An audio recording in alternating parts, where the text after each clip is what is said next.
delirium is frequent, it's outcome relevant, and it should be avoided. The first thing we have to do is to diagnose it, and this is by using scores in a way a little cumbersome, and it's subject to individual judgment. And wouldn't it be ideal to have a monitor, intensivist-like monitors, to have a monitor giving us the diagnosis just on a screen? And as I read the abstract of Professor Slooter, this is just what you will show us that will exist in the near future, and we are very enthusiastic to hear your talk, Professor Slooter. Okay, thank you very much. Before I start, I would like to thank the organizers, of course, for inviting me. It is great to come to this very interesting meeting, and it's always nice to come to Berlin also. So we are going to talk about EEG-based diagnosis of delirium, but before we are going to do, I shall display a conflict of interest. We are developing this monitor. I have nothing to do with the commercial part of it. I'm just an advisor for this startup company that goes on with this technology. It's important to discuss first, I think, what exactly we mean with delirium, because that may be confusing sometimes. There is quite universal acceptance, I think, of these criteria of DSM-5, although these were criticized when they were modified from DSM-4 revised a couple of years ago. The patient needs to fulfill all criteria at a certain moment when we should consider this patient as being delirious. And let's discuss it briefly one by one. First of all, there should be a disturbance of attention, which is considered to be really the key factor of delirium, and disturbance of awareness, defined as a reduced orientation to the environment, so there's reduced interaction. Secondly, the disturbance should have developed over a short period of time, so we are talking about an acute condition, usually developing in hours to days, and it should really represent a change from baseline. And it tends to fluctuate. It's not a necessary condition that it fluctuates, but it tends to fluctuate in severity over the course of the day. Thirdly, there should be an additional disturbance of cognition. So it is not just attention. There should also be other problems like memory deficits, disorientation is almost universally present, or perceptual deficits. Also hallucinations, many people think that these are really the key features of delirium, but that's in fact not true. Difficult to assess, but probably not more than about 40% of delirious patients have hallucinations. And then this disorder should not be explained by a pre-existing neurocognitive disorders such as a dementia syndrome, and the decrease in the level of consciousness should not be that severe that we are talking about a coma. And then finally, it should be a consequence of another medical condition. So, in other words, delirium is by definition secondary to another cause. So while these criteria are quite straightforward when you read it, it can in daily practice be quite difficult, because there is another condition that is quite related, and that is sedation. We already heard a very interesting talk this morning on sedation. And the problem with sedation is one of the problems is that features of light levels of sedation are very similar to delirium. What I showed here is that when a patient receives light levels of sedation, he can fulfill all criteria of DSM-5 for delirium. Because there's also disturbance in attention, also developed acutely, that is from the moment that we started the sedation. There are also other disturbances like memory deficits. It is not explained by a pre-existing condition because we just started with the sedation, and it is due to an underlying physical cause, that is the sedation. So this is quite complicated, and in fact I think there is a continuum in our patients between patients who fulfill, that is, a continuum of patients who fill DSM-5 criteria for delirium. Some patients have delirium simply resulting from sedation, and other patients are delirious, and never did we administer sedatives in those patients. But many patients are somewhere in between. They have received some sedatives. Well, for example, the previous day they have impaired clearance because of renal or hepatic dysfunction, and they are in between.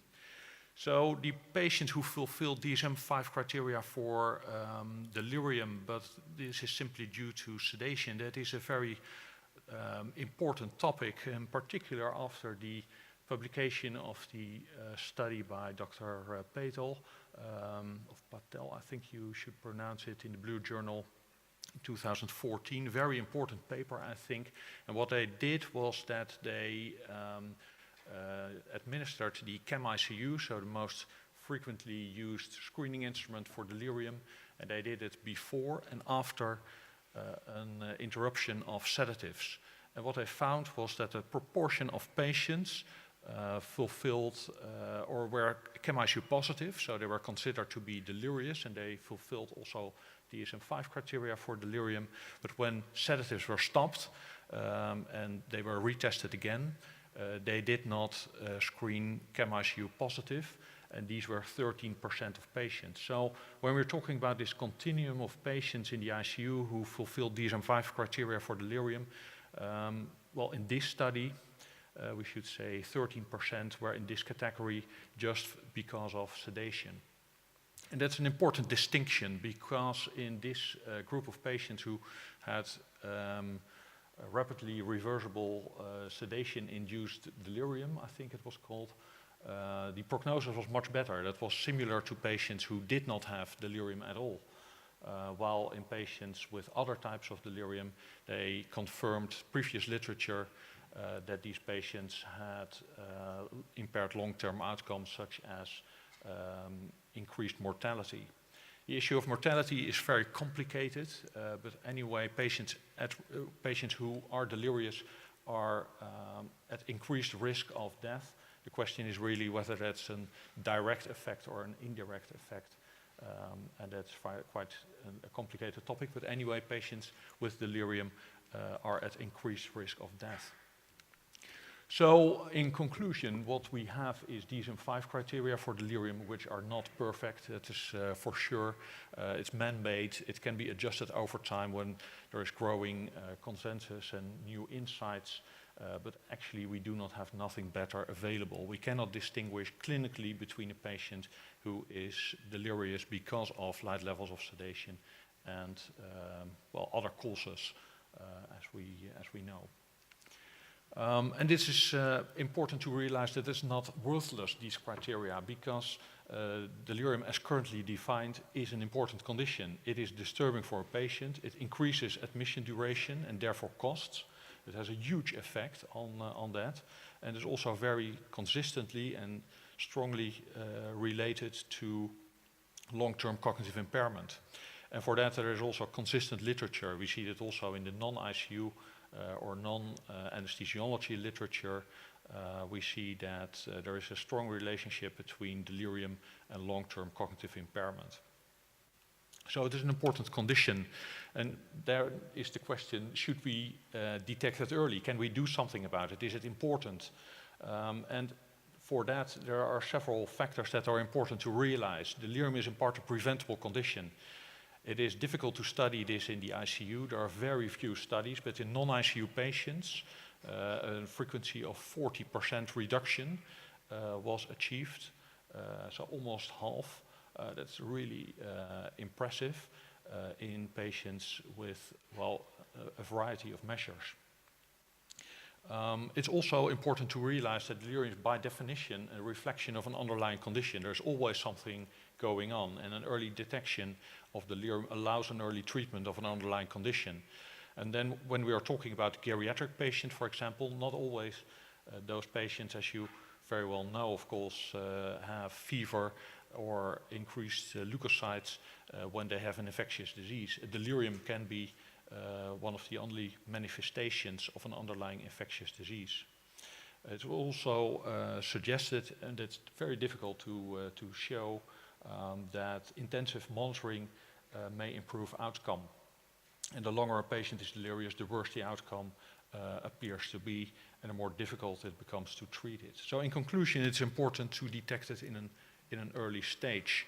And what can we do to detect it in an early stage? What tools do we have? Well, there are quite a number of tools have been developed, but of these, the ICD-SC and the ChemICU are most frequently used, with the exception, we could say, of the third approach to detect delirium. That's the opinion of a physician. And when we are talking about ICU medicine, we are not extremely well trained to detect delirium. Many of us have a background in anesthesiology or internal medicine, and that's not something that is so extremely easy. We studied this topic, what is the best approach to detect delirium. In one study population, the three approaches were used. So one nurse administered the ICD-SC, the other a ChemICU, blinded to each other. The physician was asked for his or her opinion, and we compared this with the gold standard. These were delirium experts, a neurologist, a geriatrician, psychiatrist, who evaluated all the patients in the study population and came as a consensus to a conclusion whether a patient fulfilled DSM criteria for delirium or not. And when we did this study, we found that the opinion of the ICU physician had a sensitivity of 29%. So in other words, out of 10 patients with delirium, 7 are missed by an ICU physician who's just asked the question, is this patient delirious or not? What was also interesting to see in this direct comparison was that the ChemICU had of both screening tools, the ICD-SC and the ChemICU, the highest sensitivity, but it was not perfect. It was not more than 63%, so still quite some patients were missed. I should stress that this was a research setting, so we had dedicated research nurses who administered these tests. But what happened when we studied this in daily practice? And this is this study where we found a much lower sensitivity of the ChemICU. And the design of this study was that 10 ICUs in the Netherlands were visited twice. All ICUs were visited by a team of delirium experts who simply made a round, compared it to the ChemICU of the nurse. And the conclusion of the expert was the gold standard, and with that the sensitivity of the ChemICU in daily practice was 47% overall. But what about hypoactive delirium, the type of delirium that is most difficult to detect because patients are apathic, they do not respond that well, we think they are fatigued, some patients may make a depressed impression. Then the sensitivity of the ChemICU in daily practice was 31%. Again, we are talking about 10 ICUs, so it was generalizable. It was not just one ICU where implementation was difficult, I think. So there are some other limitations of the ChemICU. It's a crucial component of the ChemICU, so that's the first question. Is there a change from baseline? In practice, nurses have great difficulty to answer that because that's quite subjective. And many times they say, well, I do not know this patient very well. I do not know whether there is a change. And this is really a problem. The test is either positive or negative. There's nothing in between, which is an enormous reduction of information. We cannot monitor that well when a patient is improving because the test can still be, excuse me, the test can still be positive, but we all see that the severity of delirium is maybe less, and the patient may improve. There's not a continuous scale for the likelihood of severity, is what I mean, and the effects of sedation, what we discussed in the beginning, are not considered. So how can we do this otherwise? Are there options to monitor this objectively? And what we did as a PhD trajectory is to investigate several approaches. So we studied eye movements, heart rate variability, temperature variability, and EEG. And the idea of eye movements was that these are not affected by ICU-acquired weakness, which is a very important condition in the ICU. Eye movements are still present, and we had the hypothesis that patients with delirium had less or low or slower eye movements. That was also what we detected, but in fact EEG, that was by far the most distinctive technique. And the PhD student of mine who did this work is Willemijn van der Kooi, shown here. So I want to talk further about EEG. EEG is very distinctive in delirium, and it is known really for 7 decades already. The first description of this was in 1944. Amazing that in those days also this was published, that there was attention to this.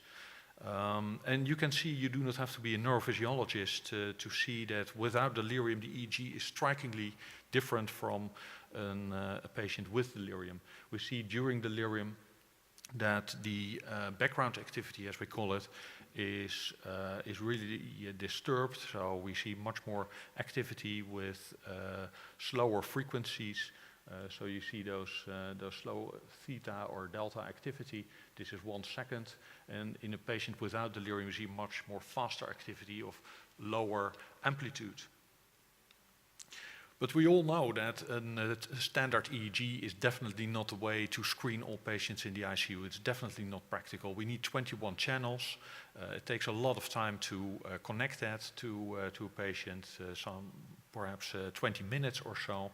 And we need a neurophysiologist who makes a conclusion. So this is definitely not the way to go. But when you see here one channel, you see already striking differences, and it doesn't matter that much which channel you take. So what about a 1-channel EEG recording, and what about a very brief recording? So that was the first study that we did as a proof of concept study. We did a 1-channel EEG, really to have the biggest difference between patients after cardiac surgery, to have a homogeneous group of patients, 27 delirious, 28 without delirium. And we did a standard EEG, and based on a systematic review, oh, that's very kind. Based on a systematic review on EEG parameters that are important, we listed all those parameters of the EEG and studied this in combination with different locations. So it was an enormous listing of all options. And what we did was simply comparing those 2 groups. And we found a very strong difference. And with only 27, 28 patients, we found a p-value of 10 to the power of minus 12. So that was quite striking. And here we had, and the parameter in the location that were most informative appeared to be F8PZ, and that is more or less here. F8 and PZ is here. But when we made this listing, then we saw that areas that were close to those locations were also informative. So it doesn't matter that much where you exactly locate those electrodes, which is good news when you want to do this in daily practice. And we found that the relative delta power during eye-closed conditions was the most distinctive EEG parameter. It should be stressed that this is really proof of concept study, so we cannot translate it to practice, because these patients were really defined as being definitely non-delirious, definitely delirious, nothing in between, and that's not daily practice. That's not what we see. We see many patients in between or so. So what we did as a follow-up of this study, we developed with our Department of Medical Technology a prototype. This is shown schematically here with just a strip around the head indicating the places where the monitoring should take place. And the second step was to do a technical validation of this prototype with the hypothesis in mind that the relative delta power is the most informative EEG feature to detect delirium. And what we did here, and it needs some explanation, we studied this in post-operative patients for several reasons. One of them was that in those patients, sedatives are not administered that often when you compare it to ICU patients, for example. And a very important, well, actually the most important reason to do it in this study population was that we could ask the patients themselves whether they would participate in the beginning, and we had a baseline assessment, and that's very, very good. And so the study was like this: a baseline assessment before surgery and after each post-operative day, we assess them again. And we use this prototype with one EEG, 1 minute of EEG recording focused on the relative delta power, but we had a raw EEG, so we could do anything with it. And as a gold standard, you can see it here in the gray blocks, then we had cognitive assessment by a researcher that was stored on video, and we took that approach because, well, otherwise it's really not doable. So we need a gold standard who evaluate all the patients, but he is not available on Saturday and Sunday. So everything was stored on video. We had all the medical and nursing files, and all videos and all the information were classified by 2 delirium experts independent of each other. So psychiatrists, geriatricians, some neurologists, neuropsychologists and neuroscientists, and they classified all the available information, including the videos, into no delirium, possible delirium, and delirium. And you can have this scheme, and when there was no consensus, we asked a 3rd expert for that, as you can see here. So the results were that we included 159 patients, 360 assessments. And what was interesting to see that also the delirium experts, the classification of delirium is not that simple. Because in about a quarter of all the assessments, a 3rd expert was needed. So we think it is quite a clear diagnosis, delirium, but in fact it is not true. And we had here really extensive examination and really all the available information for experts. So in about a quarter of cases, no consensus could be reached, and a 3rd expert was needed, and this was the final classification with 84 positive assessments, which were contrasted to 276. And here are the results plotted in an ROC curve. This was the primary outcome that primary parameter that we were interested in, and we found an area under the ROC curve of 75%. What was interesting when we explored this further and we took some more EEG parameters was that the widened relative delta power, so between 1 and 6 Hertz, then we found an area under the curve of 78%. So you can here see sensitivity and specificities of all those values. So what was also interesting to see, because this was also a reflection of daily practice, could we confirm that the diagnosis of delirium is often missed? And the answer was yes. It was not more than 32% of the assessments that it was really picked up by the nurses, and that they really saw that these patients were screened positive for delirium. And in this study, the ChemICU was used in the ICU for those patients directly post-operatively, and the DOS, this is also a screening tool, was used on the ward. So strengths are that this is a prospective multi-center cohort study, large sample size, a unique gold standard diagnosis of delirium. There was also a limitation that repeated measurements were analyzed, whether these were independent observations, but it happened to be not such a big problem. In conclusion, EEG-based delirium monitoring seems to be promising. It's objective. It's a direct measurement of brain activity. It does not require a patient to collaborate or to cooperate. So also patients with a severe decreased level of consciousness can participate. Cognitively untestable patients. It provides a continuous scale, and there are no language barriers, so we can always use this. But we very much realize that this is a process that goes on. We need to perform several other steps. This was a validation of a technical prototype. We also need to perform a usability study where the nurses give feedback on a certain prototype, whether that's really usable and can be done in practice. We need to combine several algorithms, and we also need to integrate a detection of artifacts and remove them straight away from the EEG. That is possible. We're also studying on prediction of delirium the following day. That seems also to be promising because, well, there are some signs in the EEG already in many patients before really clinical onset of delirium. and we need to adjust the algorithm for the effects of sedatives. And coming back to this graph, it would be fantastic when we could distinguish these patients from all other patients who classify as delirium. And this is some work that we are doing right now with two types of studies. We have collected EEGs in patients who recover from anesthesia and cardiac surgery and are awakening from surgery, so they go through a state of more or less delirium. And the second study is in patients who are completely neurologically healthy and just go to the gastroenterologist for an endoscopy and receive light levels of sedation with that. And we are comparing delirium from light levels of sedation in those two groups.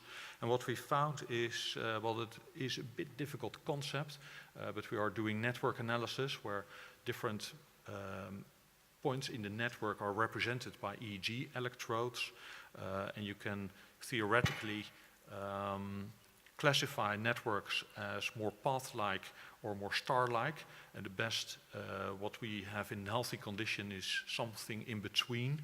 And what we see when we compare delirium from light levels of sedation, we see that hypoactive delirium has another pattern compared to recovery from anesthesia. We are working on this further, and the ultimate goal is that we detect this with just 3 electrodes. That's the goal. So I would like to thank everyone who has been involved. In particular, Tianne Numan is the second PhD student working on this topic, and also, of course, all the funders, such as the ESICM, but also European Union and Technology Foundation. And here I'd like to finish and thank you.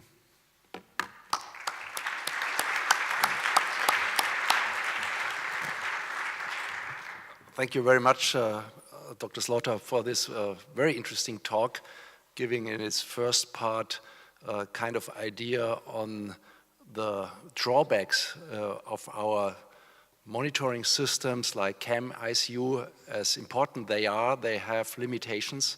And in the second part, introducing your concept of a monitor, which will maybe reach our ICUs in the near future, hopefully. And we should discuss this now. This is open. Are there questions to our expert? Please. Hi, thank you for that. It was brilliant. When we're looking at muscle and just looking with ultrasound, we first of all started at quantitative, which is kind of where I think you are with the EEG, and then we went for qualitative aspects. We started to look for changes which were perhaps associated within the muscle itself, and then we showed that, you know, the echogenicity was associated with myofibrer necrosis. And I just wonder if the morphology, because obviously during sleep we're measuring lots of things in the sleep units. And I just wonder whether the morphology of the EEG gives you information, perhaps that doesn't say the diagnosis is delirium, but there may be particular morphologies related to sepsis, because we see septic encephalopathy by a neurologist when they diagnose it for us. And I'm just trying to, you know, yes, push the boundaries of where we could go with this. Well, this is really a great point and a very important aspect. And what you really would have is a very specific tool that is detecting also a certain underlying cause. That would be really fantastic. The answer, I'm afraid, is not that this is going to happen. What we see, and this is also a bit difficult how we should consider this, is that there is a kind of final common pathway of various pathogenic mechanisms that all lead to the same clinical syndrome, and that all lead to a very similar EEG. There's not so much literature on this, where patients with different etiologies of their delirium are having an EEG, where the EEG features have been compared. We are working on this right now, but it's quite difficult to study this. And the reason for that is that there is always so many factors going on at the same moment. So when we're talking about patients with sepsis, this patient also has renal failure, and he's also a high sodium level, and this patient may also have, well, received sedatives. So everything is working at the same moment. Still, we are trying to disentangle that and to see whether patients have really a main cause and not so much going on further. And that is interesting to see whether EEG phenomena are different between those groups. But my expectation is that these are really similar. Have you picked up subclinical epilepsy? No, that's also a very interesting point, because non-convulsive status epilepticus can present in exactly the same way as a classical delirium. It appears in studies from long-term continuous EEG monitoring that this is quite a rare cause of delirium, but well, perhaps it is present in about 5% of cases or so. I was just hopeful that when you had 3 experts and they couldn't quite agree, it was because the diagnosis wasn't delirium at all. No, in this study we didn't have patients with status epilepticus. No. Okay, thank you. Yeah, please. What you showed was a slowing of the EEG, and Yes. this is an effect you can achieve with most of the sedatives as well. Yes. So, what do you think? Where is the pathway to separate both entities? Yes, that is an excellent point, and a great concern of everyone, of course, for this. What we showed a couple of years ago is that in delirious EEG, what is very striking is what is called spectral variability. So that means that EEG is very much changing from, well, periods of 5 seconds or so to another. So you have those episodes of really slow activity, and followed by episodes of much faster activity within a couple of seconds. And that's really distinctive of, for example, an EEG during sleep, when that is really building up much slower. So a very distinctive feature of delirium, we think, is this increased spectral variability with changes from slow to fast activity. And that's what we are going to study further. What I showed you at in the last slides is more network-like measures. So we are exploring several EEG parameters and use machine learning to combine different algorithms to really disentangle separate causes. Yes. Another topic is then also which type of sedative are you talking about, because the footprint of a sedative in the EEG may not be completely the same. So there's some more work to do. I got a brief question. You mentioned in your proof of concept study that you assessed the EEG at a control level pre-operatively. How desperately is your monitoring requiring control EEG? Because this is obviously not the daily practice in Absolutely. ICU patients. Absolutely. This is also not going to be feasible in the ICU where patients are acutely admitted. Well, the good news is that we didn't find, I couldn't show everything, of course, we didn't find differences between patients who would develop delirium during their course in the hospital and those who did not. So there was no difference at baseline. So in other words, the baseline assessment was not necessary. It did not contribute and it did not yield extra information. So we could really do it with the EEG itself. Oh. Are there any more? Last final question, please. Yeah. Brief question, brief answer, so we can stick to the schedule. All right. Do you think that you could use this form of EEG monitoring as well for managing the treatment of delirium? That's what we hope, definitely. So what one hopes is that when a patient is improving, there's also kind of feedback when we stop a certain type of drug that may have beneficial effects for some indication, but also induce delirium, that we receive kind of feedback and that EEG is improving when we stop it. Yes. Okay. So thank you very much, Professor Slooter.